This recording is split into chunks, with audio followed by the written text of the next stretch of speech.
Oye, país, buenas noches, soy el país, yo soy Rudy González. Qué bueno que me acompañen en esta hora, como cada noche, aquí por Color Visión. Vamos a pasar revista de algunos de los temas noticiosos más trascendentes aquí en el país y en el resto del mundo. Les anticipo una conversación que tendremos en la segunda parte del programa con nuestro analista internacional Julián Roa para ver los pormenores y los detalles. De eso pienso extenderme con Julián sobre la experiencia de las elecciones en España, su significado y cómo se visualiza esta correlación de fuerzas que se disputa en la madre patria y cómo eso se ve en otras elecciones aquí en el continente, porque aunque no son sistemas similares, pero indica por dónde andan los pueblos. Aquí en República Dominicana, en la parte política, el anuncio o la información del presidente Luis Abinader de que está consultando, de que está viendo todavía las cosas antes de tomar una decisión para las elecciones del 2024 en República Dominicana y su posición como candidato a la reelección o no ser candidato, es una decisión personal. Todo el mundo está de acuerdo, incluso en las mismas declaraciones que dio. A lo largo de esas declaraciones, que fue en un conversatorio, en una entrevista del programa Hoy Mismo, de los periodistas Dani Alcántara, Oscar Medina, Luisín Mejía, Freddy Sandoval, a lo largo del programa, el presidente hizo un recuento, hizo galas, le dio trascendencia e importancia a su gestión de gobierno y en varias ocasiones habló de que todavía el futuro inmediato es mucho mejor de lo que se ha podido vivir en 3 años que han sido de recuperación del problema de la pandemia. Y apunta a los próximos años, dejando unas puertas abiertas de que la continuidad en sus manos estaría garantizada. Incluso lo dijo que el PRM es prácticamente imbatible en el proceso electoral que se avecina. Entonces, está casi seguro. Por ejemplo, Ito Bisonó dijo hoy, el presidente está, déjame ver cómo fue que lo dijo, para no equivocarme. El presidente está consultando la reelección y nosotros se la estamos pidiendo. Aunque el presidente dijo que él no es partidario, que no le gusta el sistema de la continuidad de un gobierno sobre otro, o sea, que haya reelección inmediata, él es partidario más de que un presidente tenga un mandato, salga del poder y pueda aspirar próximamente a otra vez, en otro proceso electoral, a la presidencia de la República. Entonces, alguna gente dijo, no, estoy diciendo que él no va y que va a volver entonces en el 28. Una cosa es que él diga que le gusta más un sistema y otra cosa es que el PRM, toda la fuerza del partido oficial y además el propio prestigio personal como dirigente político, como líder político, que ha ido ganando el presidente Luis Abinader a lo largo de estos 3 años de gestión, no solo despinta a nadie, que ha sido así su manera personal, incluso la gente critica la acción de gobierno y funcionarios y cómo funciona, pero le saca su comida aparte, por así decirlo, a Luis Abinader. Entonces, está pintado él como candidato. Pues esto ha sido motivo de discusiones, de análisis, de comentarios, y eso se produjo apenas el lunes, y a lo largo de esta semana ha sido el tema de comentario de la actividad, de la acción política en República Dominicana. Tanto así que el presidente ya previamente a esas declaraciones, el domingo pasado, en un acto público, hizo una defensa también a ratabla de su gobierno y su gestión de gobierno, de su obra de gobierno, de lo que ha hecho el gobierno, de lo que ha tenido que hacer con los fondos públicos que apenas puede manejar el gobierno por lo exiguo que resulta la cantidad, el paquete para inversión pública y cómo ha tenido que manejarse en el día a día. Y por eso fue que le dijo a la gente, señores, el que comienza a criticarnos a nosotros, criticarme por lo que estamos haciendo, le vamos a devolver con 3. Mentiras con 3 verdades. O sea, hay una defensa del presidente a su gestión, como es lógico, y todo esto se enmarca, porque todo hay que enmarcarlo dentro del proceso electoral en que estamos abocados. No cabe dudas, entonces, de que esa es la línea por donde viene y que quizás los fuegos artificiales que se han estado lanzando en estos días a propósito de todavía esa parte que dice el presidente que está analizando, primero habló de su familia, de que quería más bien que se apartara de esto para que volviera al seno familiar, después dijo que no, que su esposa dice que con él hasta donde él decida, y así ha sido, yo creo que quizás un juego mediático, en cierto modo, para llevar la expectativa sobre un anuncio que podía ser o debería ser, si se lanza la reelección, el grito de campaña, el banderazo de salida de cara al proceso del 2024. Tanto es así que el presidente dijo en esa entrevista, y lo había dicho en otras ocasiones, está en conversaciones cerradas muy consecutivas con Carolina Mejía, que es la alcaldesa del Distrito Nacional. Pero además de eso, es la secretaria general del PRM. Pero que por encima de todo ello es la hija de Hipólito Mejía, expresidente de la República, dirigente, una de las 2 cabezas de grupos de tendencias a lo interno del PRM. Carolina pesa. Ella ha dicho que no está en seguir porque ya tiene planes futuros, lo ha dicho su padre incluso, planes futuros, y todo el mundo entiende que es hacia las elecciones del 28. Sin embargo, las versiones que yo he recogido en las últimas horas me indican lo siguiente. La jugada podría ser, porque el PRM no puede darse el lujo de poner la plaza del Distrito Nacional en discusión siquiera. Tiene que tener candidatos para ganar y para avasallar. Lo que se ha dicho, lo que se está versionando en algunos círculos muy cerrados de la cúpula del PRM y gente de su entorno, es que Carolina podría aceptar la reelección, la repostulación a la alcaldía del distrito y llevar como vicealcalde, segundo alcalde, a Neney Cabrera u otro de los aspirantes, pero se habla del caso de Neney Cabrera, como vicealcalde, y una vez estando en la posición, si ha ganado la plaza, como espera el PRM, asegura la plaza, entonces podría, en el momento que se considere oportuno, Carolina salir de la alcaldía y dejar entonces que actúe el vicesíndico, asuma el control y el poder, que sería en este caso el vicesíndico, se habla de Neney Cabrera, y entonces Carolina dedicarse a su campaña o a sus aprestos pro 2028. Eso se habla. Yo no puedo decir que eso va a ser así o es así, no se ha anunciado oficialmente, pero son parece que de las jugadas que se están manejando en el tablero. Y parece que es una versión muy adelantada de las cosas como podrían ocurrir para salvar esa situación.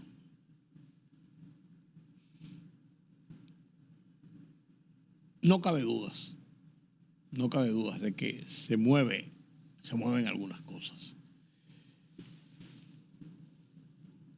El presidente prorrogó la legislatura. se veía venir.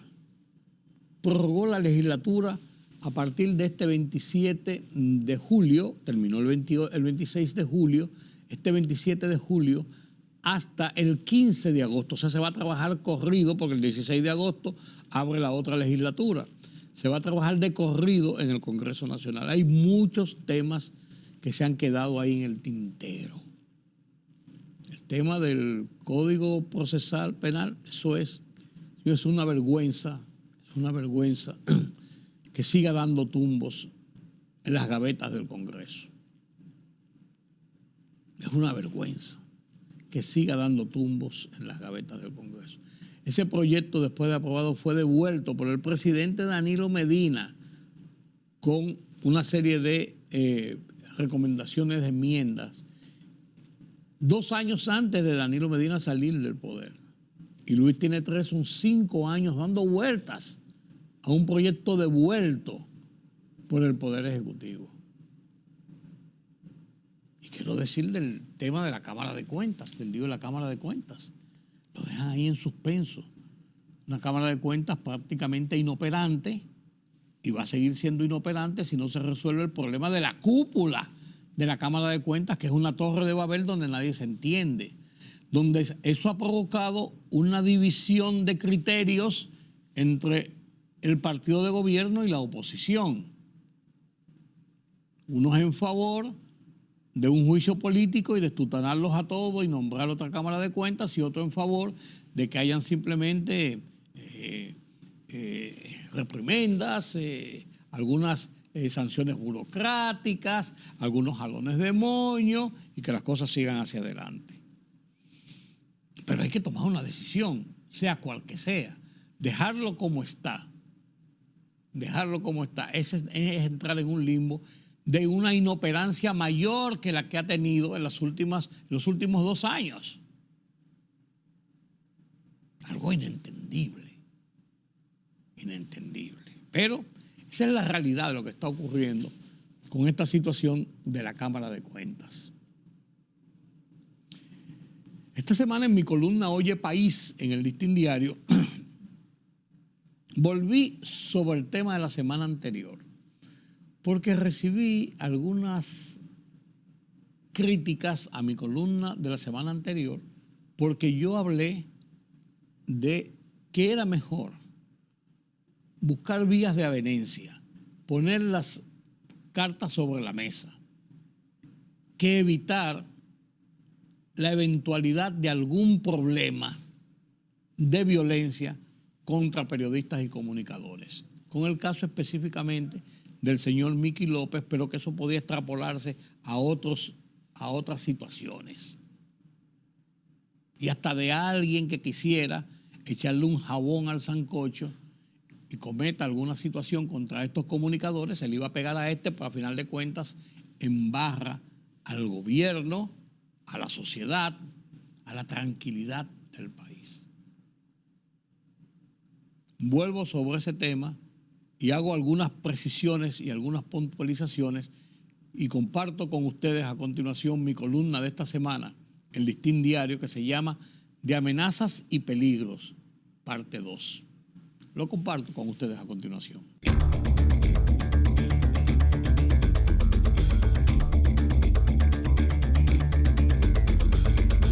El asesinato de periodistas que campea en México y Haití, que hizo oleada en Colombia, que es práctica como mordaza vulgar en Nicaragua, Venezuela, Cuba, son solo simples ejemplos de las cortapisas, peligros con que se desarrolla el ejercicio de la prensa en el continente. Ninguna de cuyas prácticas aberrantes ocurre en República Dominicana.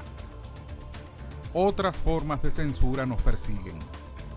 Los periodistas no tienen por qué ni deben convivir de manera obsequiosa con el poder, con los políticos, como hacen frecuentemente fanatizados y favorecidos, o congraciarse con el crimen organizado, la corrupción, el narco, por plata o bala. Son prácticas censurables, en especial en algunos que andan predicando honestidad, independencia, verticalidad. Dime de qué presumes y te diré de qué careces, dice el refranero popular. Los párrafos que preceden vienen a propósito de críticas, algunas cargadas de epítetos, malas palabras, calumnias. Ofende quien puede, no quien quiere. Por mi pasado artículo referido a la suerte de conciliación entre un empresario y 3 periodistas y comunicadores bajo la iniciativa de la procuradora Jenny Berenice Reynoso. Los verdaderos periodistas, la gente sensata, entendieron el alcance de mis comentarios, como me lo expresara Pedro Jiménez en su simple "gracias, hermano". No así otros que, tomando a propósito el rábano por las hojas, pretendieron usar mi escrito para desbarrar, en forma de burla y tonos peores de provocación, claramente dirigidos a buscar reacciones y popularidad. ¡Qué pena! Mientras, sin transigir con el deber, jamás, en vez de llorar con lágrimas de cocodrilo, como algunos, ante una situación de hecho, reitero la máxima: es mejor un mal arreglo que un buen pleito. Y punto.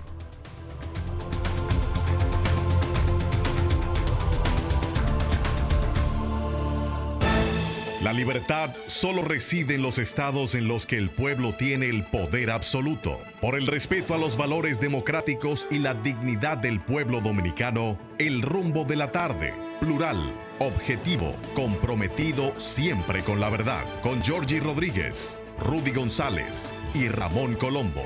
Los poderosos ya están en el aire.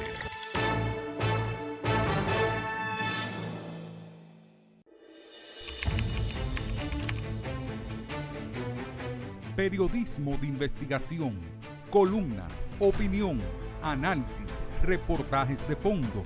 Hora por hora, una completa plataforma multimedia. Periodismo con valor. Noticias horaporhora.com.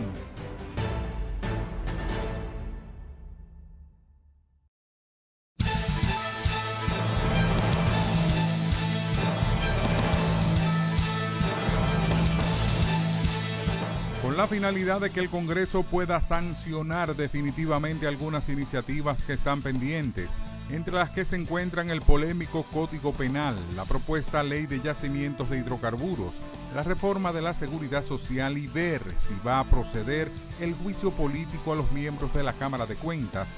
El gobierno dominicano ha convocado la extensión de la legislatura a partir del jueves 27 de julio hasta el 15 de agosto. El director del Instituto Dominicano de Aviación Civil, IDAC, Héctor Porchela, aseguró que República Dominicana está preparada porque ha ido trabajando con altos estándares para aprobar con buena nota la evaluación internacional de la seguridad de la aviación IASA, que estará a cargo de la Administración Federal de Aviación FAA de Estados Unidos y de la que aún no se tiene fecha precisa. El presidente de la Cámara de Cuentas, Yanel Ramírez, quien es el testigo estrella del Ministerio Público en el caso Antipulpo, solicitó al segundo tribunal colegiado del Distrito Nacional que su testimonio no sea en la sala de audiencia. El presidente del órgano fiscalizador pidió a las juezas del segundo tribunal colegiado que su testimonio sea tomado desde el lugar de trabajo, amparándose en el artículo 195 del Código Procesal Penal. El indicador mensual de actividad económica registró un crecimiento del 2.4% interanual en el mes de mayo en República Dominicana, incremento que está por encima de las alzas registradas en los primeros 4 meses del año. Así figura en el informe de situación macroeconómica, seguimiento de coyuntura, correspondiente a junio y publicado por el Ministerio Dominicano de Economía, Planificación y Desarrollo, que informó sobre el contenido del documento que cifra el crecimiento acumulado en los primeros 5 meses de 2023 en el 1.4%.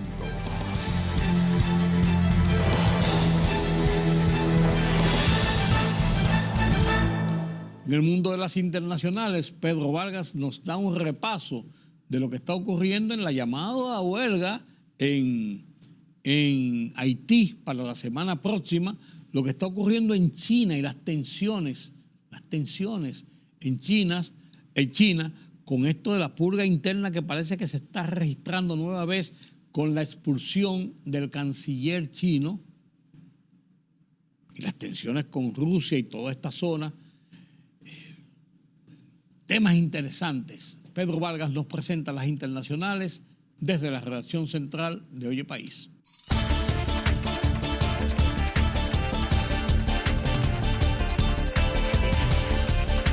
Los sindicatos del transporte colectivo de Haití anunciaron un paro de 3 días, del 31 de julio al 2 de agosto, para exigir al gobierno que reduzca a un 40% el precio de los combustibles, en medio de la grave crisis que afecta al empobrecido país caribeño. Así anunció en rueda de prensa después de que se cumpliera el plazo que los transportistas dieron al gobierno para que respondiera a su solicitud tras la caída de los precios del barril del petróleo en el mercado internacional. La Fiscalía de Ecuador ha confirmado que el último motín en la penitenciaría del Litoral, en la ciudad de Guayaquil, en el oeste, se ha saldado con la muerte de al menos 31 personas y 14 heridos, entre ellos un agente de policía y un militar. El presidente ruso Vladimir Putin ha mandado una salutación a los participantes de la segunda cumbre Rusia-África que tendría lugar en San Petersburgo los días 27 y 28 de julio. Hoy en día, África se afianza cada vez de manera más firme como uno de los polos del mundo multipolar emergente. Así lo destacó el líder ruso, haciendo hincapié en que el continente está logrando cambios positivos en diferentes sectores como la producción, la agricultura, el transporte, la salud, la educación, entre otros.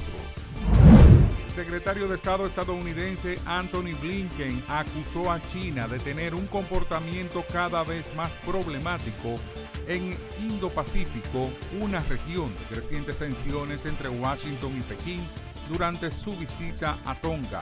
El jefe de la diplomacia estadounidense criticó durante una rueda de prensa las reivindicaciones marítimas ilegales y la militarización de zonas en disputa como el del Mar de China Meridional, donde las reclamaciones de Pekín chocan con las de varios países del sudeste asiático.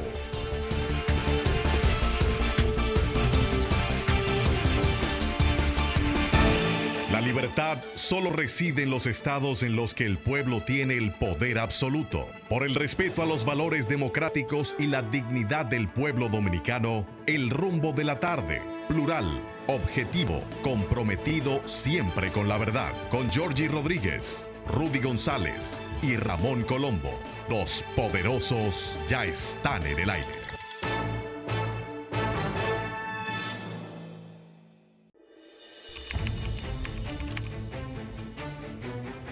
Periodismo de investigación, columnas, opinión, análisis, reportajes de fondo. Hora por hora, una completa plataforma multimedia. Periodismo con valor. Noticias horaporhora.com.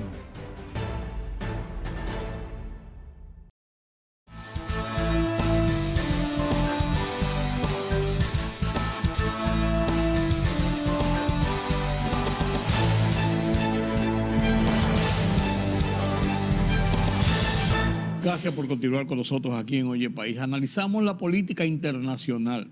¿Cuántas cosas pasan en el mundo, señores?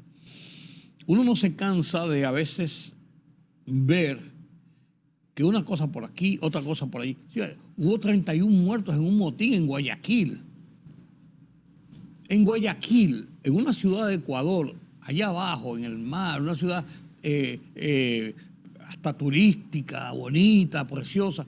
Y uno dice 31 muertos y habían 14 heridos en condiciones de gravedad, algunos de ellos. El presidente chino se llevó a su canciller y Putin habla ahora de las maravillas de África después que fue uno de los grandes explotadores de África, por así decirlo. uno anda como patas arriba. Pero hay muchas cosas interesantes.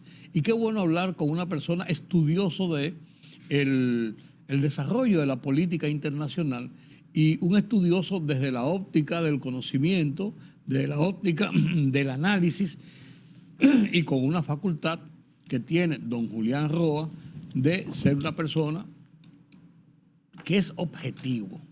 Y esa es mi forma de verlo. Usted pensará lo que le dé la gana de él. Yo lo veo como un hombre objetivo, por lo menos en estos análisis de política internacional. Buenas noches, don Julián. Buenas noches, don Rudy. Qué bueno que está en su casa. En mi casa, por supuesto. No, porque te voy a decir que está de visita aquí. Después de un buen viaje, Sí. Volver al trabajo, ¿no? ¿Verdad? El único problema es que, como usted estuvo de viaje, Sí. le descontamos ese mes del cheque. Ajá, bueno. No me han llamado de recursos humanos todavía. No me han llamado todavía. Qué bueno que está con nosotros, Julián. Gracias, Y espero que le Rudy. haya sido de provecho espiritual, personal, Claro. físico, familiar, Sí, unas vacaciones. Siempre son merecidas. siempre son buenas. Claro, este fue un viaje un poco mixto, vamos a llamarle así. Estuve en una parte docente, yo formo parte de un equipo de coordinación de la Universidad de Castilla-La Mancha, en España, de Albacete. Y luego fue un viaje, por supuesto, de familia. Mi esposa y yo hicimos un pequeño recorrido en Europa. Hacer lo que yo hacía, Sí. o lo que hacía muchas veces, tenía un viaje de trabajo Sí, claro. y le extendía un par de días Sí, y claro. un par de puntos más y completaba. Esos viajes son muy costosos, entonces usted Sí. no se puede dar el lujo de ir, voy a España y vengo. Claro. Tiene que aprovechar no y... no tiene sentido. Sí. No solamente costosos, sino largos. Había una parte que yo necesitaba conocer un poco más a fondo, que es la parte del Bósforo, la parte de Turquía, Turquía. Atenas, Sí. Grecia, Turquía, Esmirna, una zona que ¿Cómo se- con una historia riquísima. Como se dice, ese es otro mundo. Ese es otro Ese mundo, mundo. innegablemente. Pero mira, Sí. hablando de esa parte de allá, del el viejo continente, me gustaría conocer sus apreciaciones sobre el tema España. Sí. Que el tema España, que uno le cuadra la cabeza que el que más gana es el tipo de Estados Unidos. Usted puede haber ganado más votos y no ganar Así las es. elecciones. Claro, Entonces, allí en España, como no se vota por los presidentes, sino por los parlamentarios, así es. entonces los parlamentarios deciden quién va a ser el presidente. Y aquí ha pasado lo propio que pasó, por ejemplo, en Estados Unidos con Hillary Clinton y Sí, Donald Trump. 3 millones de votos más que Donald Más, Trump. y perdió las elecciones. En Estados Unidos son por delegados electorales. Claro, pero lo que quiero decirles es el símil de que la Sí. votación Ah, popular claro. no es de manera directa. no es determinante. No, claro que no. En el caso de España tiene un régimen parlamentario, aunque tiene el rey, tiene una monarquía parlamentaria. Eso iba a decir, una monarquía Una parlamentaria. monarquía parlamentaria, aunque el rey es el jefe de Estado, pero hay lo que se llama un jefe de gobierno, que en este caso es el presidente del gobierno español. Son 360 miembros del Parlamento español, son diputados, y por supuesto, de esos 360 miembros que se escogen de manera proporcional en los territorios, en las 51 diputaciones o gobiernos autonómicos, vamos a llamarlo así, de ahí se escoge al jefe de gobierno español. Significa que la elección o la escogencia del jefe de gobierno español necesita 176 votos, votos de diputados, en este caso. 2 partidos mayoritarios, por supuesto, el PP, el Partido Popular, y el PSOE, que es el Partido Socialista Obrero Español. Y ya unos partidos más pequeños que también inciden en la política española. En el caso de la derecha, el caso de Vox, que es un partido de extrema derecha, extremadamente conservador, Y un PSOE que se ha girado un poco al centro. se ha girado mucho a la izquierda, hay que decirlo. Y está Sumar, que es el partido de izquierda, y está Podemos, que ya está más disminuido. Y por supuesto están algunos partidos autonómicos que tienen que ver con algunos territorios. Sí. El caso de Cataluña. Sí, pues 10 votos aquí, 12 votos allí. Sí, pero forman un gobierno. Eso iba a decir, ayudan, ¿eh? Hubo elecciones hace un tiempo, las elecciones municipales para los gobiernos autonómicos, para las diputaciones autonómicas y las alcaldías en toda España, que innegablemente lo ganó la derecha. Lo ganó el Partido Popular y luego lo ganó el Vox, el partido de extrema derecha. Y eso hacía entender que innegablemente las elecciones de diciembre era una especie de pase de mano nada más, y que las elecciones en diciembre iban a ser ganadas, en este caso por el PP y por Vox, cosa que hay que decirlo y esto hay que reconocer en el presidente actual, Pedro Sánchez, que es un hombre osado. Todo su trayectoria política ha sido sobre la base de grandes golpes políticos. ¿Te recuerdas cuando no se pudo conformar aquel gobierno con Mariano Rajoy, con un gobierno de transición? Claro, un gobierno de un año casi. Ahora lo que hace Pedro Sánchez es que adelanta las elecciones. Ante la derrota municipal, las elecciones que debieron celebrarse en diciembre las adelanta para el 23J, como yo le llamo, 23 de julio, donde innegablemente iba a ser un cambio de mando, sencillamente, cosa que no ha pasado así. Eso es lo que se entendía. Correctamente. Pero él tenía sus números. Sí. Él tenía sus números bajo la manga cuando hizo esa jugada osada, como tú le llamas. ¿Qué ha pasado con el PSOE? Para comenzar por ahí. Primero, es un partido que los españoles han entendido que se ha ido demasiado a la izquierda. Votó un sinnúmero de leyes que para los grupos conservadores españoles son, más que hacerle bien a España, le hacen daño. La ley trans, que es una ley que permite que cualquier ciudadano español cambie de sexo, y el Estado está en la obligación de financiar y asistir económicamente a esa decisión. Está el Ministerio de la Igualdad, la propia ley de la eutanasia, que ya es un hecho en España. De una manera u otra son derechos de tercera generación, son derechos de minoría que en España se han ido conquistando. Los grupos conservadores en España, todo el enfrentamiento fue contra el sanchismo, como llamaban, directamente contra Pedro Sánchez. No contra Irene Jiménez, que era la ministra que es la ministra de la Igualdad y que ha sido la gran batalladora en esos derechos, sino directamente contra Sánchez. Y ante una ola que hemos visto en toda Europa del Norte, se ha ido a la derecha, pero a la extrema derecha, hay que decirlo. Se entendía que en España iba a pasar igual. Y la verdad es que no ha sido así. Las elecciones municipales, en cierto modo, dieron esa sensación, pero tanto el PP como el Partido Popular, como Vox, cometieron el error de verse eminentemente ganados. Los discursos fueron más rígidos, fueron más fuertes, fueron más hacia la secesión. El propio Vox planteaba la idea de separar a España de la Unión Europea, lo cual es una locura. Una locura. Y más ahora en este momento entonces, donde España asume la dirección de la Unión Europea. Mucha gente al final, aunque iba a votar por el PP, le tuvo temor a Vox y prefirió volver al PSOE, una parte, y la otra sencillamente buscó lo que se llamaba el voto útil. Si no voto por Vox porque voy a desperdiciar el voto, voto por el PP. Sí. Y la verdad es que se quedó en una especie de limbo intermedio. Ni sacó el PP y Vox los votos necesarios para hacer gobierno, ni lo sacó el PSOE. Claro, el PSOE ha sido más abierto, más elástico para los acuerdos, para las negociaciones, y posiblemente pueda formar gobierno. Yo sigo entendiendo que Pedro Sánchez, que repito, uno no sabe con qué va a salir, quizás respete la regla española de que el que más gana siempre forma gobierno, aunque lo forme de manera precaria. Es posible que bajo algunos acuerdos se permita, acuerdos muy, muy favorables a mantener ese status quo en España actual, permitan que el PP pueda formar gobierno. O de lo contrario lo haría Pedro Sánchez de nuevo. Sí. Que sí podría hacerlo. Y mire con quién lo puede hacer. Lo haría con Cataluña, que tiene 7 diputados.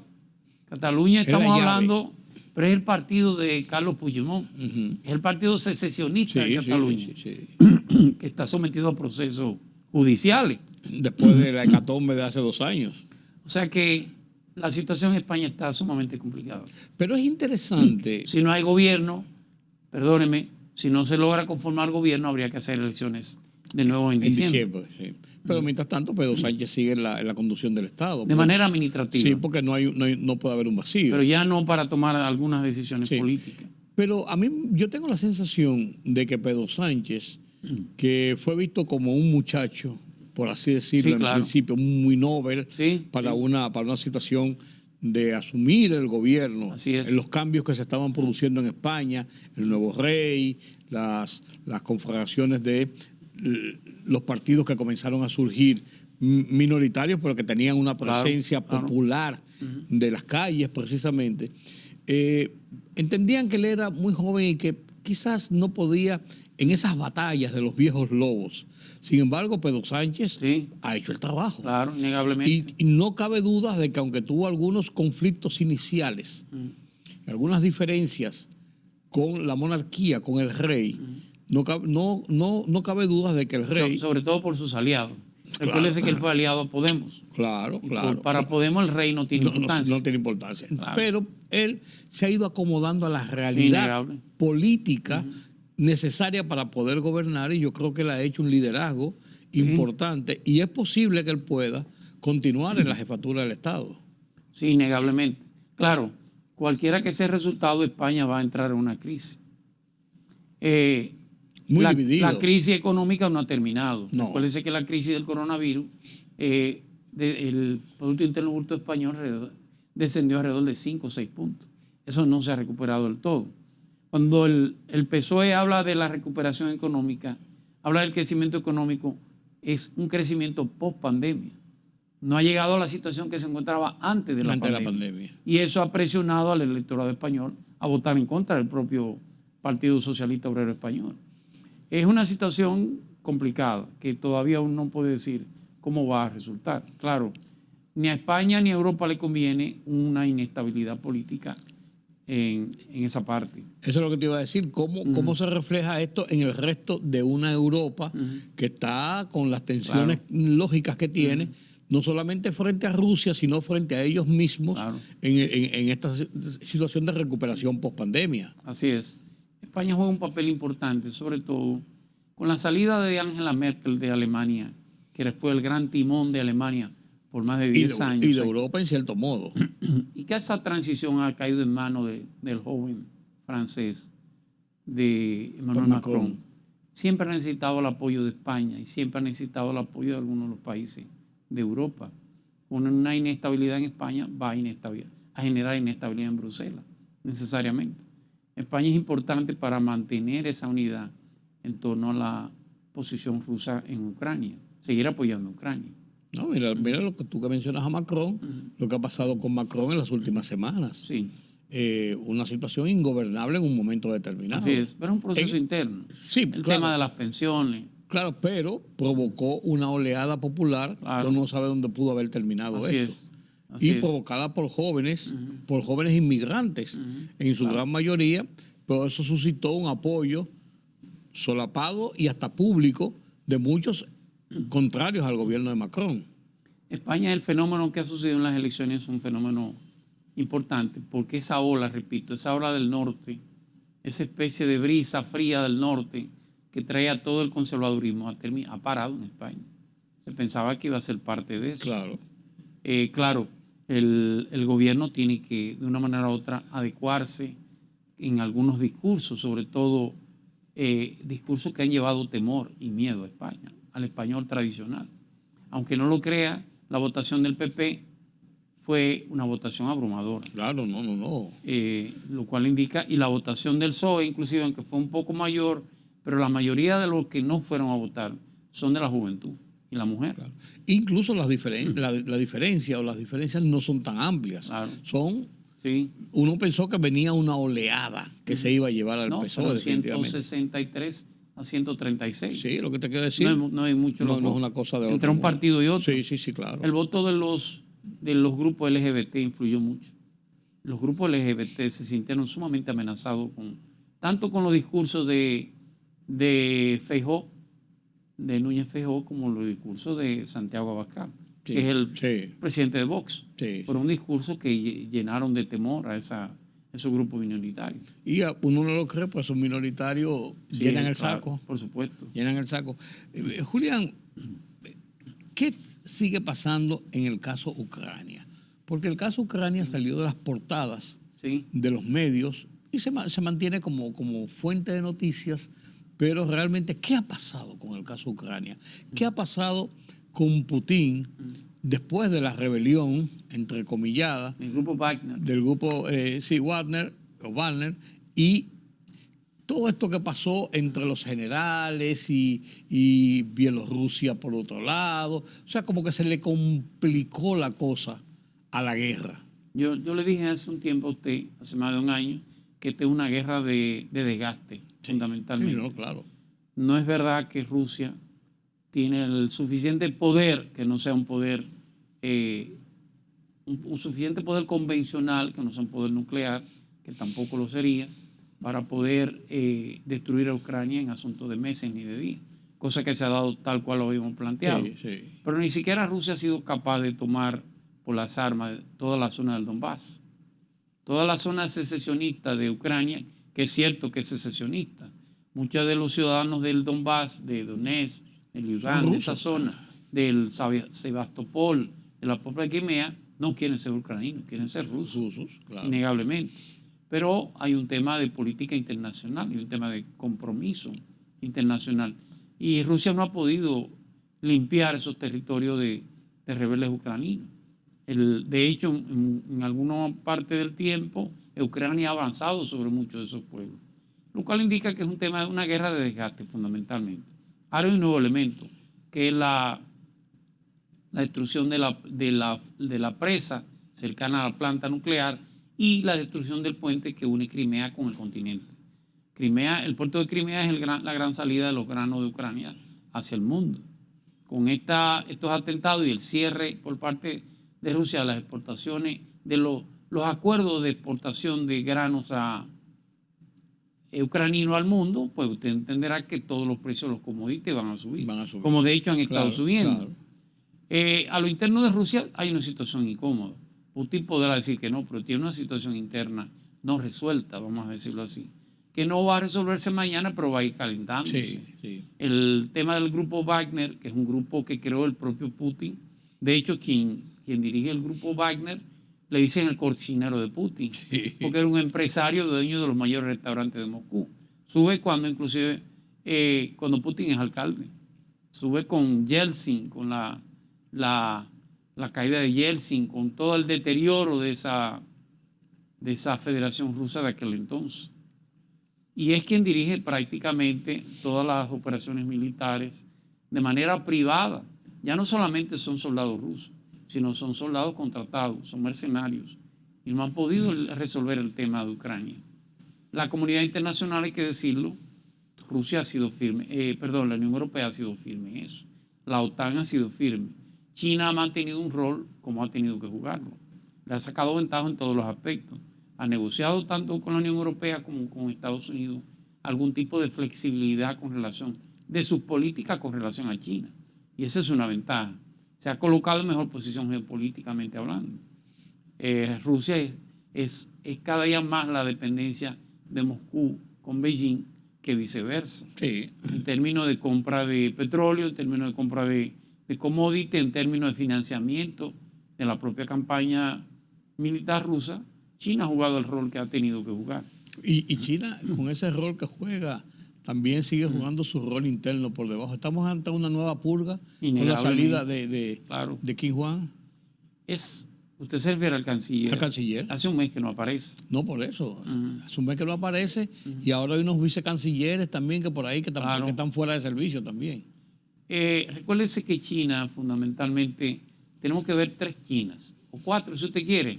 La China antes del 49, que era una China medieval, era una China oscura, una especie de país subdesarrollado al máximo, sí, fundamentalmente, ocupado por potencias extranjeras en algunos puntos. El caso de Macao por Portugal, el caso de Hong Kong por Inglaterra. Es una China medieval fundamentalmente. Ya a partir del 49, de aquella famosa guerra, el Kuomintang, y Mao Zedong, ya es una China que comienza a generar un poder político, un polo de poder en todo el Asia. Y con la salida de Mao, por supuesto, o antes de la salida de Mao, esa separación ideológica de China con lo que era su centro de poder, que era la Unión Soviética. China crea un socialismo a lo chino. Inclusive sale a exportarlo al mundo. La ideología china llegó a competir con ese socialismo ruso. Los pro-chinos y los pro-rusos. Los pro-chinos y los pro-rusos, claro que sí. Y hay una tercera China que hay que mencionar, que la China a partir de los acuerdos del año 73. aquellos acuerdos con Washington, con el canciller Kissinger, Sí, Nixon y el gobierno de Richard Nixon. Sí. Y, por supuesto, un Deng Xiaoping y un gran pensador chino que fue Zhou Enlai. Son los que arman fundamentalmente esa China de un sistema socialista, pero una economía de mercado. Una frase célebre que usted recuerda Sí, sí. de Deng Xiaoping. Sí. No importa el color del gato, lo importante es que caza ratones. Sí. O sea, para Deng Xiaoping, Zhou Enlai, ese grupo que superaba a Mao, ya lo importante no era que China fuera socialista o no, era que China pudiera crecer económicamente, pudiera mejorar las condiciones de vida del pueblo chino y sobre todo que pudiera convertirse en lo que China siempre intentó ser, una gran potencia. Lo que es ahora. Y una cuarta China que usted tiene que mencionar, que es la China de Xi Jinping. No de Xi Jinping como persona, sino de Xi Jinping como cambio en el PUCH, como ellos le llaman, en el Partido Comunista Chino. Sí. Y ya China es una China que entra a una tercera fase, que es la fase de la China imperial. Fíjese que Xi Jinping es el único presidente que dura más de 2 periodos. Que el Partido Comunista no solamente lo ratifica en la posición, sino que hace una purga interna. Pública. Pública. En aquella reunión del comité Que sacan unos de los dirigentes más importantes, históricos y tradicionales de China, de la propia reunión. De la propia reunión. Sentado al lado de Xi Jinping. Eso se hace como un montaje. Claro. Por supuesto. Y con eso se hace una purga. Esta purga del canciller forma parte de esa purga. Hay una nueva mentalidad en China que es una China imperial. Y es una China que va a disputarse un puesto en la hegemonía del mundo. Pero, ya no como alguien que hay que consultar, sino como alguien que tiene intenciones de convertirse en el eje de poder a nivel mundial. Que lo logre es otra cosa. Es otra cosa. Pero va en ese camino. Claro. Está decidido a eso y la situación de Rusia le da más fuerza para lograrlo. Claro. Se habla para de China lograr eso necesita una secesión de Rusia, aunque no lo crea. Claro. Una de las dos va a sobrevivir. Sí. Y yo no creo que sea... Las dos apuestan al deterioro de Estados Unidos. Sí. Pero ambas apuestan que una deteriore la otra. Sí. China es la joven. Sí. China necesita que Rusia se secesione. ¿Qué significa eso? Que haya un desprendimiento de ese centro de poder que es Moscú, que ahora mismo tiene el territorio más grande del mundo, 18 millones de kilómetros cuadrados, 4 idiomas, 4 alfabetos, 3 usos horarios. Es un territorio inmenso. Y un presidente corajudo. Y un presidente con esa... Porque sí, Vladimir Putin hay que... No, innegablemente. Es la mentalidad imperial de esa águila bicéfala, como ellos le llaman. Claro. De esa tradición del poder ruso. Sí. Que ha pensado en eso una vez, claro. O sea que uno de los dos va a terminar absorbiendo la otra, innegablemente. China, esta es una nueva China que hay que tomar en cuenta. El poder económico de China pareciera imponerse en esta situación y la presencia de Xi Jinping con el poder que tiene pareciera también estar en el camino de poder consolidar esa situación. Necesita más tierra. No, claro. Y tiene un vecino que le es muy hostil, siempre le ha sido hostil y viceversa, que es el caso de la India. La India primero es el país ya más poblado del mundo. Tiene una diferencia con China y es que tiene muchas etnias, tiene muchas razas distintas. Son hindúes todos, pero tiene muchas etnias y eso le genera mucha debilidad a lo interno. Y conflictos internos, claro. Pero es una potencia en crecimiento, innegablemente, que en algún modo impacta y afecta a China. Su posición en lo que puede ser el tablero mundial va a ser una posición importante. Tan importante que Estados Unidos y Occidente han permitido que la India tenga un dictador que hace y deshace como le da la gana. Sí. No tiene que mirar para otro lado, esa es la verdad. No. Y juegan con ellos. Y juegan con eso. Y tratan de mantener un equilibrio frente a China. Europa, y con eso le terminó el escenario. Europa es una especie de viejo león descansando. Europa tiene que mutar, tiene que cambiar. Por eso necesita tanto el fortalecimiento de OTAN. Porque aunque depende militarmente de Estados Unidos, no se puede dar el lujo que entre esos 3 polos de poder, Rusia, China y Estados Unidos, ellos terminen siendo el viejo consejero de lo que podría ser la geopolítica mundial. Correcto. Y usted que lo menciona ahora, OTAN que había mantenido en los últimos años como muy pasivo, como muy tranquilo, como un jarrón decorativo, como se dice, ha tomado una vigencia y la reunión de la OTAN ahora demostró un poderío de unificación de Europa frente a una situación de hecho, que es la situación de Rusia frente a Ucrania. Pero también de advertencia a los demás, estamos unidos. Estamos consolidados Innegable. en un mismo propósito. De hecho, ha ganado 3 miembros que no tenía. Ganó a Suecia, que no era parte de la OTAN, que está dentro. Ganó a Finlandia. Y posiblemente el año que viene, dependiendo cómo se resuelva todo, hay un posible candidato que es Ucrania para formar parte. Y eso formará parte de ese cerco en torno al poder ruso. ¿Qué está pasando en América Latina? Guatemala tiene elecciones nueva vez. En unas elecciones que lo habíamos comentado la última vez que estuviste aquí, Julián, en unas elecciones donde la votación fue tan pírrica para los dos que se están disputando que uno se queda en una pieza y dice, ¿cómo una persona con 15% de haber sacado una votación se disputa la presidencia? Así es. En Guatemala pasa como en todos estos países de América Latina, en algunos, por supuesto, que es el 50+1. Sí, pero por eso digo, llegar a 50 y quedarse en 15, que es una tercera parte, más una... Así es. La que más sacó fue Sandra Castro, obtuvo alrededor del 18-19%. Sí. El caso de Bernardo Arévalo, que por cierto es el hijo del expresidente Arévalo de Guatemala. Que estaba en el sexto lugar en las encuestas y terminó en segundo. Terminó con un 15%. Va a una segunda vuelta. Es lo que digo, como una persona con 15% va a disputar una segunda vuelta. Así es. Capaz de ganar las elecciones. Posiblemente sea el candidato ganador. Recuerda que la señora Torres fue la esposa del presidente Álvaro Colón. Y en algo inusual se divorció, como la Constitución le prohibía ser candidata, siendo la esposa del presidente, se divorcia para ser candidata. Esta es la tercera vez que va a elección. Sí. Un tribunal electoral de Guatemala, Ciudad de Guatemala, encontró indicios de faltas por parte del partido Semilla, que es el partido de Bernardo Arévalo. Sí. Y lo declaró ilegal para participar en las elecciones. Por lo tanto, siendo el partido que va al balotaje, la segunda vuelta, era prácticamente pasar el mando a la señora Castro. Sin embargo, el Tribunal Supremo guatemalteco validó tanto el partido Semilla como la candidatura de Bernardo Arévalo. Sí. Eso ha ganado mucha simpatía y ha generado una especie de victimización de la imagen de Arévalo. Pero eso fue una jugada política importante para el país. Pero una torpeza de parte del gobierno. Claro, pues digo para el país, porque dejar un partido, unas elecciones acéfalas... Sería una locura. Una locura. Totalmente. Sí. Es una persona bien preparada, innegablemente.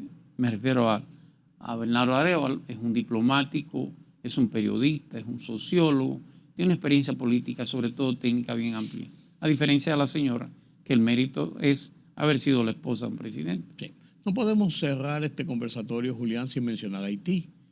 La República Dominicana sigue en su campaña internacional de concientización, claro.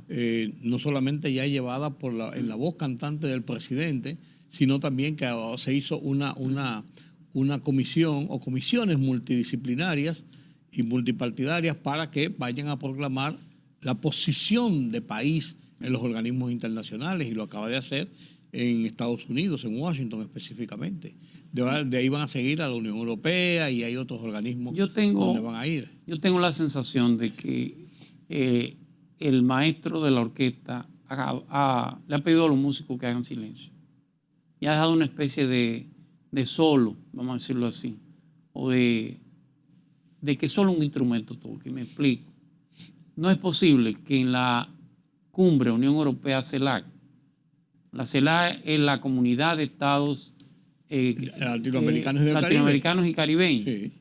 O sea, es la representante del continente. De todo el continente, con una excepción. De Estados Unidos. Ni forma Estados Unidos ni forma Canadá. Claro, pero... Entonces, no es posible que en una cumbre de ese nivel estos países caribeños y latinoamericanos se preocupen por la guerra rusa, ucraniana, lo cual es correcto, y se le olvide una tragedia como la que está pasando en Haití. Eso solamente se consigue si se reciben de Washington una especie de dejen eso tranquilo. No, si usted busca la prensa en la mayoría de estos países o los reclamos, todos se han callado con respecto al tema Haití. Con excepción de República Dominicana, y creo que El Salvador, que hizo un comentario, no ha habido ningún tipo de reclamo. Y eso es sumamente peligroso. La República Dominicana lo que ha llevado, la política que ha llevado con ese sentido es totalmente correcta, pero se está quedando sola. Sí. Y la verdad que Haití es una bomba de tiempo. No es verdad que esa sociedad va a resolver sus problemas si no tiene una especie de tutela internacional. Ya Haití no es posible resolver ningún conflicto, ese conflicto, si no lo hace con apoyo internacional. Es más aún, sigo con ese tipo de pesimismo. Ese grupo del Hotel Montaña, ¿usted recuerda aquel famoso grupo? Sí, claro que sí. Que donde en la ciudad de Miami prácticamente se reunieron todos los líderes de la sociedad haitiana. Estoy hablando de sindicalistas, obreros, políticos, profesionales, empresarios, la élite haitiana. Esa solución que planteó ese grupo de Montaña sencillamente se ha quedado en el limbo. Yo quiero pensar que Naciones Unidas, o en este caso el organismo regional, que la OEA tendrá en los próximos días una especie de declaratoria de cuál podrá ser la posible solución, porque es una espada de Damocles sobre la soberanía y sobre la estabilidad de la República Dominicana, que es sumamente peligroso. Bueno. Don Julián, gracias. Gracias. Qué buen conversatorio, qué buenas explicaciones y detalles de lo que está pasando en el mundo. Porque uno ve a veces, no, eso es en España, no, eso es en Rusia. Ya no hay distancias. No, así es. Las distancias se acortaron. La distancia es un clic. Sí, ya se acortaron. Totalmente. Y todo lo que por allá suena. Y los efectos son aquí inmediatos. Repercute, claro que sí. Lo vivimos en esa guerra. Así es. De Rusia contra Ucrania y lo habíamos vivido con la pandemia. Claro. De cómo nos azotó a todos. Así es. Así es. Gracias, don Julián. Tenemos una cita próximamente. Gracias a usted. Vamos a esperar que que tengamos una oportunidad de hablar de cosas buenas. De que el mundo se sacó la loto. O algo así. Alguna cosa buena. Bueno, claro. Porque la verdad es que el mundo está conflictivo. Totalmente. Está conflictivo. Gracias a ustedes por acompañarme en este conversatorio con Julián Roa. No tiene desperdicio, como cada vez que nos reunimos, hablar de la situación mundial. Mañana nueva vez nos vemos aquí en Oye País. Yo soy Rudy González. Pasen un feliz resto de esta noche.